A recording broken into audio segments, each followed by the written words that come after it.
అందుబాటులో ఉన్న జలవనరులను అర్థవంతంగా వినియోగించుకోవడంలో సూక్ష్మసేద్య పరికరాలు కీలక పాత్ర పోషిస్తాయి. పడికట్టు విధానాలకు భిన్నంగా నిర్వహణ కూడా సులువుగా ఉండటంతో బిందు సేద్య విధానాలు అంతటా ఆదరణ చూరగొంటున్నాయి.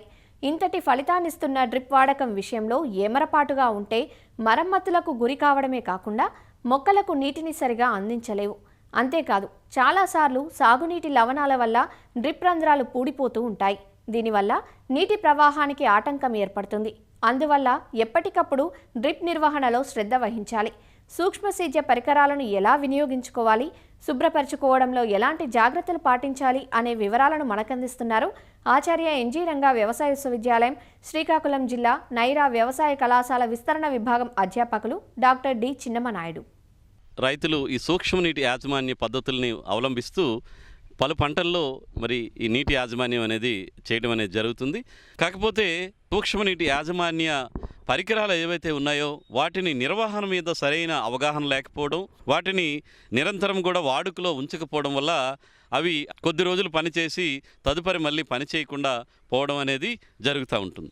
మరి ఎప్పుడైతే ఎక్కువ రోజుల పాటు వాడమో ఇందులో లవణాలు పెరిగిపోయి తదుపరి మరలా నీరు ఇచ్చేటప్పుడు ఆ డ్రిప్ నుంచి నీరు లాకపోవడం లేదా స్ప్రింక్లర్స్ నుంచి నీరు బయటికి రాకపోవడం అనేది జరుగుతుంది. ముందుగా రైతు స్థాయిలో చేసుకోవాల్సినవి ఏంటంటే, ఎప్పుడైతే ఎక్కువ కాలం పాటు డ్రిప్ ద్వారా నీరు అందించాల్సిన అవసరం లేకుండా ఉంటుందో అలాంటి సమయాల్లో కనీసం ప్రతి 15 రోజులకు ఒకసారి మోటార్ ఆన్ చేసి ఆ పైపుల గుండా నీరు వచ్చే విధంగా కొద్దిసేపు ఒక 15 నుంచి 30 నిమిషాల పాటు దాన్ని ఆన్ చేసి నీరు కొంత వెళ్ళేటట్టుంటే ఆ పైపుల్లో ఉన్నటువంటి లవణాలు కానీ నాచు కానీ మలినం అన్నీ కూడా బయటికి వెళ్ళిపోయే అవకాశం ఉంటుంది. అదేవిధంగా డ్రిప్ యూనిట్ని కనుక మీరు చూస్తే హెడ్ యూనిట్ అంటారు.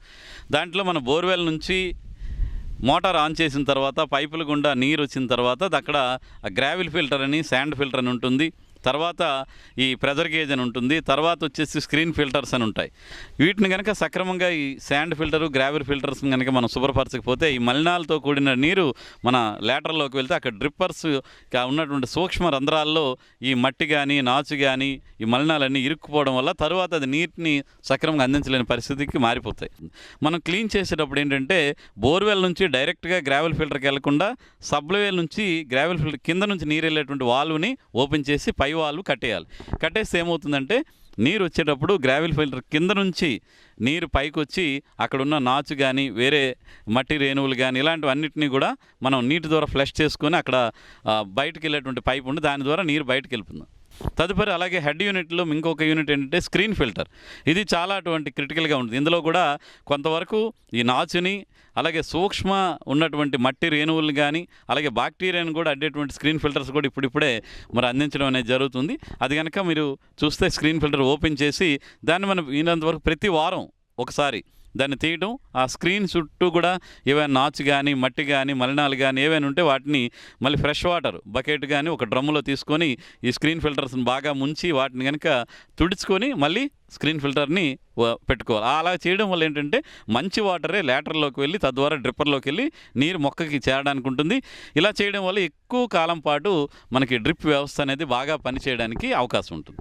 ఇక అక్కడి నుంచి పోతే మనకి ఈ వర్షాకాలంలో నీరు ఇవ్వం కాబట్టి లేటరల్ దానికి ఉన్న డ్రిప్పర్స్ కూడా చాలా వరకు మూసుకుపోవడం అనేది జరుగుతుంది. దీనికోసం ఏం చేయాలంటే మనం ఒక నెల రోజులకు ఒకసారి అయినా కానీ మనం మోటార్ ఆన్ చేసి ఈ లేటరల్ చివర మనకి ఎండ్ క్యాప్స్ అని అంటారు, మీరు మడత పెట్టి ఉండి క్యాప్ తగిలించి ఉంటుంది, ఆ ఎండ్ క్యాప్స్ని ఓపెన్ చేయాలి అన్నీ కూడా. అదేవిధంగా వాల్వ్స్ ఉంటాయి, వాటర్ ఎయిర్ వెంట్ వాల్వ్స్ అని ఉంటాయి, వాటర్ వెంట్ వాల్వ్స్ ఉంటాయి, ఆ వాల్వ్స్ని కూడా ఓపెన్ చేసేయాలి.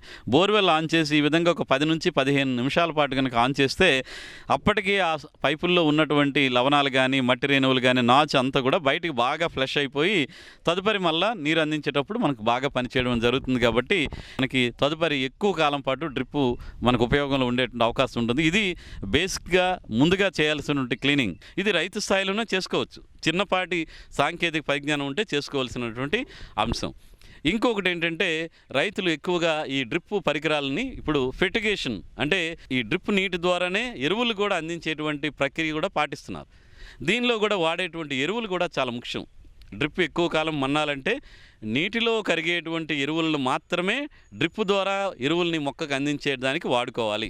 అదేవిధంగా ఫెర్టిగేషన్ ద్వారా ఎరువులు అందించినప్పుడు ముందు నీరు ఎలాగో వదిలిపెడతారు, ఫెర్టిగేషన్ అయిపోయిన తర్వాత కూడా మరలా ఒక 10-15 నిమిషాల పాటు మామూలు సాధారణ ఫ్రెష్ వాటర్ని కనుక మనం వదిలిపెడితే అప్పుడు ఈ ఎరువులకు సంబంధించిన ఏవైనా ఉండే లోపల ఉండిపోకుండా క్లీన్ అయిపోవడం అనేది జరుగుతుంది. ఈ విధంగా చేసుకోవాలి.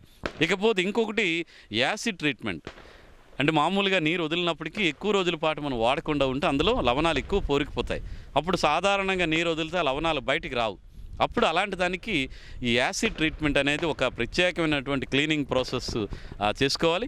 దీనికి మనం ఫాస్ఫారిక్ యాసిడ్ని వాడడానికి రైతులు ఎక్కువగా ప్రయత్నం చేయాలి. దీనికోసం కూడా మనం ఏంటంటే ఈ యాసిడ్ ట్రీట్మెంట్ చేసేటప్పుడు కొంచెం సాంకేతికపరమైన అంశాలు దృష్టిలో పెట్టుకోవాలి.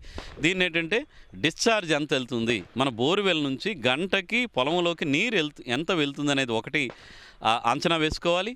మనకి మెయిన్ హెడ్ యూనిట్ దగ్గర వెంచురీ అని ఉంటుంది. అంటే మనం బయట నుంచి అంతేటువంటి ఎరువు నీరు కానీ లేదంటే ఈ ఆమ్ల నీటిని పీల్చుకోవడానికి వెంచురీ అంటాము.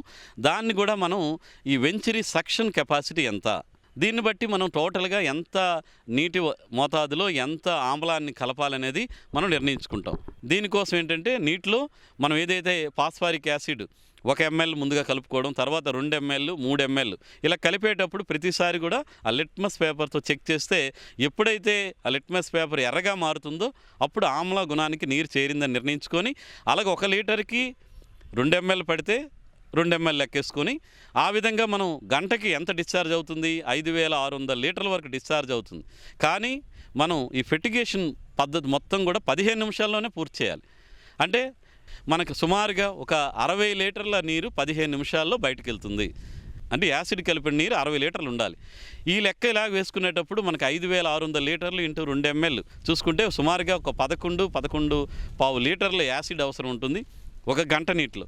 దాన్ని మనం 4వ వంతుకి చేసేటప్పుడు మనకి 12 లీటర్ల యాసిడ్ని 60 లీటర్ల నీటికి కలుపుకొని మనం కనుక ఆ నీటిని వెంచురీ ద్వారా ఒక 15 నిమిషాల పాటు పంపించాలి. ఈ విధంగా పంపించిన తర్వాత దాన్ని సుమారుగా ఒక 12 నుంచి 24 గంటలు అలాగే విడిచిపెట్టేస్తాం. తర్వాత మరలా మోటార్ ఆన్ చేసి మనం కనుక వాటర్ని బయటికి పంపించి మనం ఫ్లష్ అవుట్ కనుక చేసామనుకుంటే ఈ లోపల ఉన్న యాసిడ్ లోపల ఉన్న లవణాలన్నింటినీ మలినాలన్నింటినీ కరిగించేస్తుంది. అప్పుడు డ్రిప్పర్ల ద్వారా కానీ లేటరల్ ఫ్లష్ అవుట్ ద్వారా అంతా లవణాలు కలిపిన నీరంతా కూడా బయటికి ఫ్లష్ అయిపోతుంది. ఈ విధంగా మనం డ్రిప్ క్లీనింగ్ అనేది చేసుకోవాలి. ఒకవేళ మీరు అర్థం చేసుకోగలిగితే మీ స్థాయిలోనే ఈ ఫాస్ఫారిక్ యాసిడ్తో యాసిడ్ ట్రీట్మెంట్ చేయొచ్చు. లేకపోతే మీరు ఏదైతే కంపెనీ నుంచి ఈ డ్రిప్ పరికరాలను కొనుగోలు చేశారో వాళ్ళని పిలిస్తే నెల రోజులకు ఒకసారి లేదా 3 నెలలకు ఒకసారి యాసిడ్ ట్రీట్మెంట్ చేయొచ్చు. ఈ విధంగా మనం డ్రిప్ వాడడంతో పాటుగా వీటిని నిర్వహణ కూడా సక్రమంగా చేసినప్పుడు మాత్రమే డ్రిప్ పరికరాలు ఎక్కువ కాలం పాటు వచ్చి మనం నీటిని కూడా అన్ని పంటలకి సమర్థవంతంగా వాడుకోవడానికి ఉపయోగకరంగా ఉంటుంది.